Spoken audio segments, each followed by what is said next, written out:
While I was preparing dinner, I heard my husband's voice from the living room. "Hey." Then, the sound of our son running.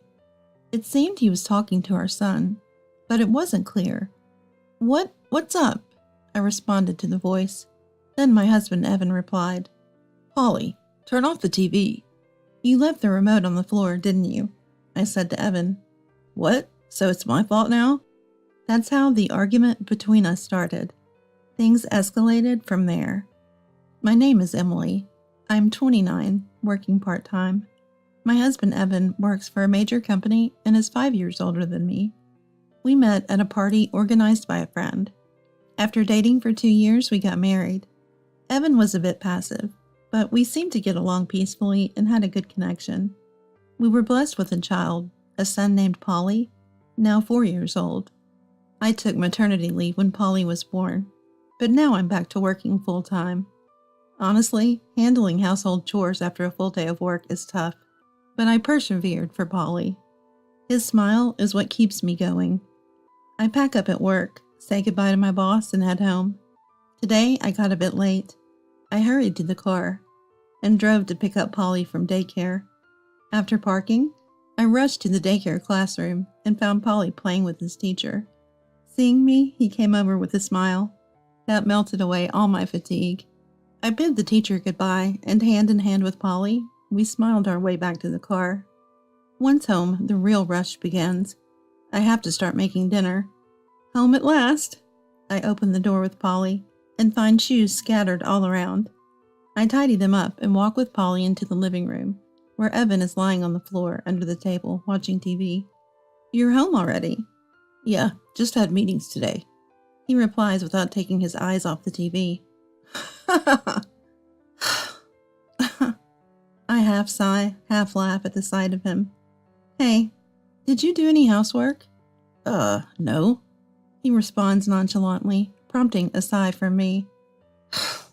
"But you said the one who gets home first would do it." "There was nothing to do," I retort, a bit irritated. "Of course there is. What about the laundry drying in the bathroom?" "Oh, right." His clueless tone exasperates me. It's not just that. He keeps laughing at the TV. Hopeless, he's not listening. I start preparing dinner. Then I hear Evan shout, "Hey!" "Huh?"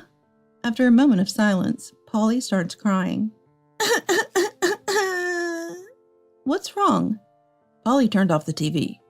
He must have left the remote on the floor. If you left it on the floor, of course Polly would step on it. "What, so it's my fault?"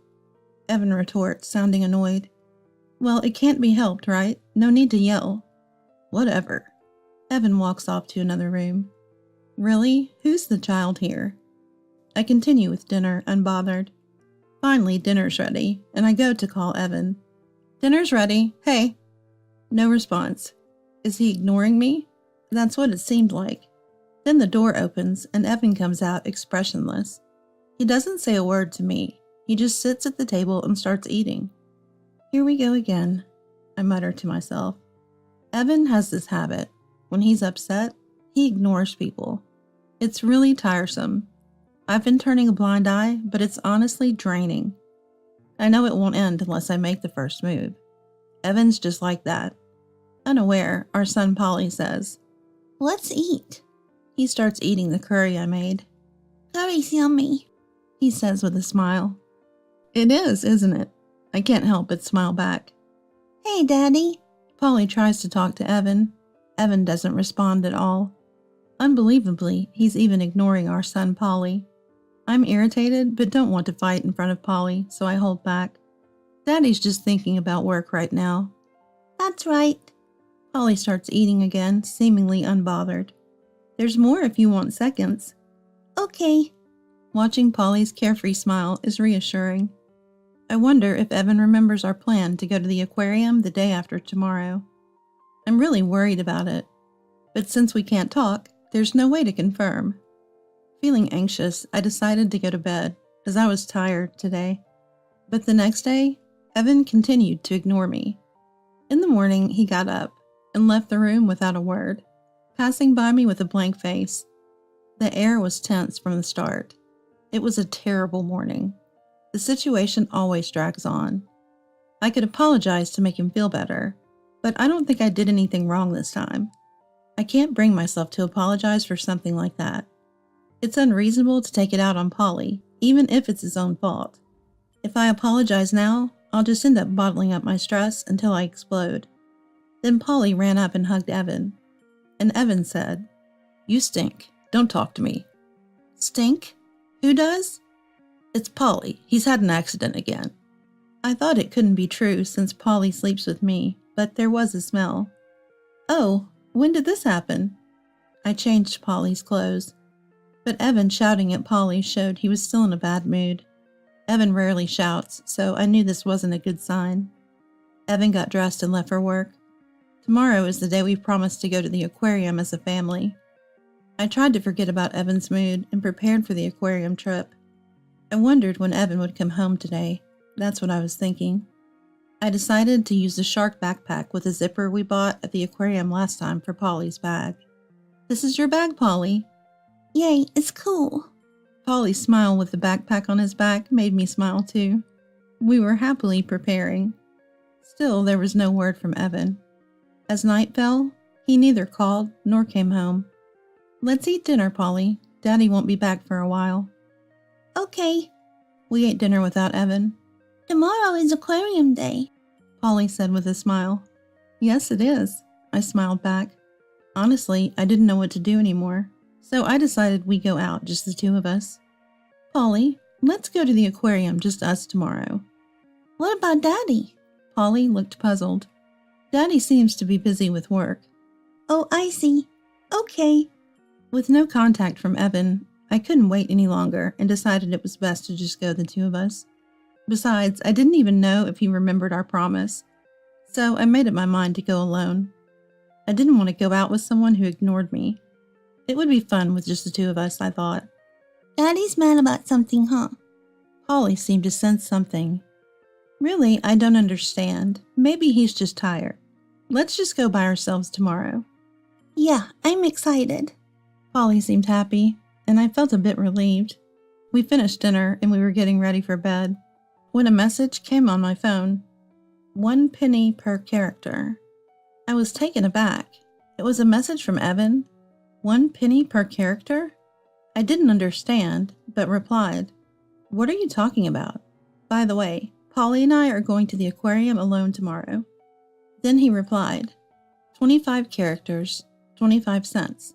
Can that be settled in dollar increments? I felt my face get hot with anger. Then a shocking photo followed. A picture of Evan with 2 men and 3 women. I was at a loss for words. A party? Then another message came. "I'm coming home now." Coming home? I thought. The door opened. I stepped out in my pajamas to see Evan. He staggered into the living room and fell asleep on the sofa. My anger was beyond control. I felt I had reached my limit. Despite telling him about the aquarium tomorrow, he was out drinking with a woman without any contact. I couldn't contain my anger as I thought about it. I decided to leave this house. That's what I decided. I couldn't believe he asked for money and then sent a picture from a party. It felt almost like infidelity. That's what I thought.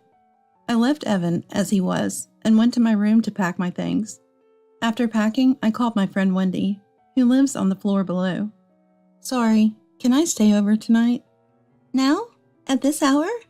Wendy sounded a bit perplexed. "It's okay though." "Thank you." I carefully wrapped sleeping Polly in a blanket, grabbed our things for tomorrow, and left the room. I glanced at Evan and saw a shocking sight. For some reason, I took a photo of it. Then carrying Polly, I quietly opened and closed the door to avoid making noise. I went downstairs and rang Wendy's doorbell. Wendy looked surprised when she opened the door. "What happened?" "Sorry, a lot has happened. Can Polly sleep first?" Wendy laid out a futon in one of the rooms for Polly. "What's going on? Tell me." I told her about Evan always ignoring me, asking for money and sending a party photo. "A party?" "Yeah, it makes no sense, right?" I was confused as I talked. "It really doesn't." Wendy looked puzzled. "I feel like having a drink. I can't sleep, but tomorrow I'm going to the aquarium with Polly, so just one. Going to the aquarium? Okay, I understand. Wendy got a beer from the fridge and opened it for me. Thanks. Sure. I drank one can and fell asleep while venting. Wendy woke me up early in the morning. She had covered me with a blanket and let me sleep on the futon after I had fallen asleep. Sorry, I didn't realize I had fallen asleep. Thanks for the futon. I felt well rested. Maybe because I got all my complaints out. Hey, can I use your shower? Of course. I quickly showered and changed into the clothes I brought. I glanced at the clock. It was about time for Polly to wake up, so I hurried. After getting dressed, Polly woke up. He was surprised at first, but then smiled when he saw Wendy. Hey, it's Wendy. Long time no see, Polly. Their conversation was comforting. I can go to the aquarium with you and your mom today. Wendy gave me a knowing look. Really? Yay! I felt relieved that Wendy would be joining us. We got ready and arrived at the aquarium. Polly was very excited. Polly and Wendy ran ahead into the aquarium. Having Wendy there was truly a relief. She took care of Polly, allowing me to just watch them from behind. At the interactive section, Polly and Wendy laughed and had fun. After this section, Polly ran off to a tank. I said to Wendy, "Thank you, Wendy." Seeing my expression, Wendy replied, "It must have been tough. Don't worry, I'm having fun." Her words made my emotions swell up. Yes, I had been through a lot. Tears welled up in my eyes. The date was wonderful. It felt like the first free day in a long time. We had a great day, forgetting about reality. We ate lunch at the aquarium, had dinner on the way back, and returned to Wendy's place. Polly fell asleep immediately. He must have been exhausted. That night we stayed at Wendy's place again. Sorry for the staying again. Sure, that's fine. I was really grateful to Wendy. Then how about we try the new drink at the cafe tomorrow? Oh, they have a new one? I hadn't enjoyed a cafe visit in a while. Yeah, I've tried it once. It's delicious. Wow, let's go. In this comfortable space, I had completely forgotten about Evan. The next morning, the three of us went to the cafe, ordered the new drink, and had a pleasant chat. Polly couldn't sit still for long, so we soon headed back to Wendy's place. I realized I could have fun even without Evan. That's what I was thinking. While eating cookies at Wendy's, the doorbell rang. Who could it be? Evan, maybe? I felt a bit tense. I'll check. I told Wendy, and looked at the doorbell camera. As expected, Evan was standing there. I slowly opened the door. Evan was standing there arrogantly and screamed at me. So, you were here after all. Don't just leave without saying anything. He was furious. Are you kidding me? No food at home, and I can't reach you on your phone. He was ranting with an angry expression. His words about the phone made me furious. Why would I reply when you're talking nonsense like charging a penny per character?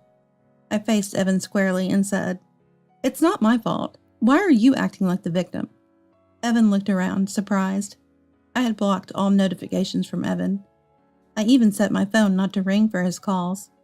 I had completely forgotten about him while having fun with Wendy.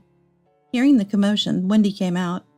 I gestured to her that I was okay and tried to keep her from coming closer. But I could feel Wendy's presence behind me. I told Evan, It's your fault, isn't it? You blame Polly for your mistakes, and when I pointed out, you start ignoring me. Evan looked at me astonished. And then, the first thing you say after all this time is about charging per character. Don't joke around. Evan started to argue. That's because you get mad over unreasonable things. Who's being unreasonable? Of course Polly will step on a remote if you leave it on the floor. Evan started to quiet down. And ignoring Polly too? Unbelievable. Because Polly turned off the TV.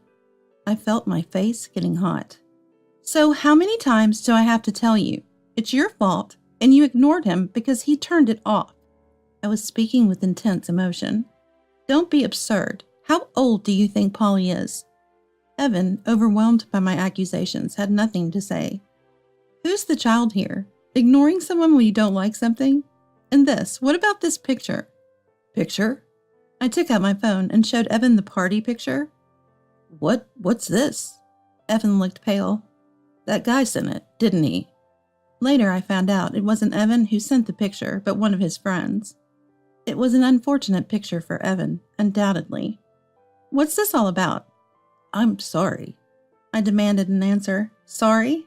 I made up my mind, and told Evan, I'm divorcing you. I can't deal with you anymore. No, that's an overreaction. Evan was shocked and panicky. This is infidelity. I can't stay with someone like that. It's not infidelity. That's exaggerating. Evan was in a state of shock. And look at this. I showed another photo on my phone. It was a picture of Evan sleeping in the living room after he returned home nonchalantly following the party picture. Incredibly, Evan had wet himself.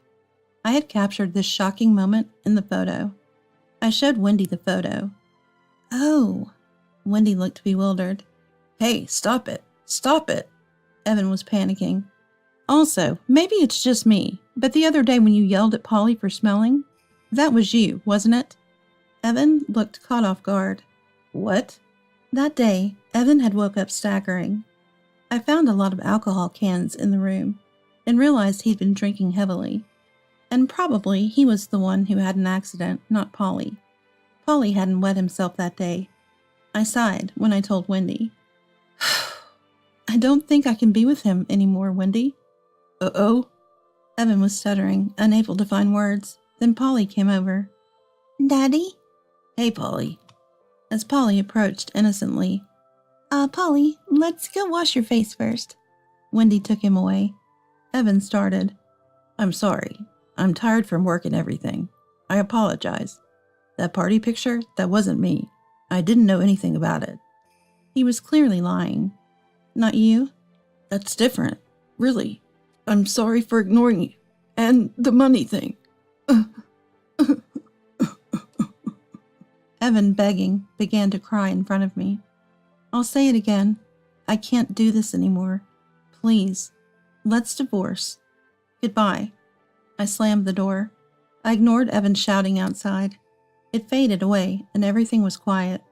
I felt so relieved after saying what I wanted. Back in the room. Are you okay with that? Wendy asked. Yes, I feel relieved. That's good then. Later, the divorce was finalized through a lawyer. I heard Evan had boasted. I have my wife under my thumb. She loves me so much, she won't mind this photo. At the party, his friends tried to stop him, but he was too drunk. The rumor of our divorce spread in his company, and everyone seemed to agree it was justified. Poor man. He must be uncomfortable at work. Well, it's only natural for ignoring someone for such a reason. He always made me feel lonely. No one would understand such behavior. I was worried about managing alone with Polly after the divorce. But now my parents come over and help. They visit almost every day, which is a big relief. My parents say, we enjoy it, so it's fine. Polly is happy being with them, always smiling. Leaving him was the right choice. I couldn't relax with him around. Felt like I wasn't even home. Honestly, his ignoring had happened before. I had reached my limit. Deciding to divorce was the right decision. Life is manageable now. I'm determined to do my best for Polly's smile. With that resolve, I head to work with a smile.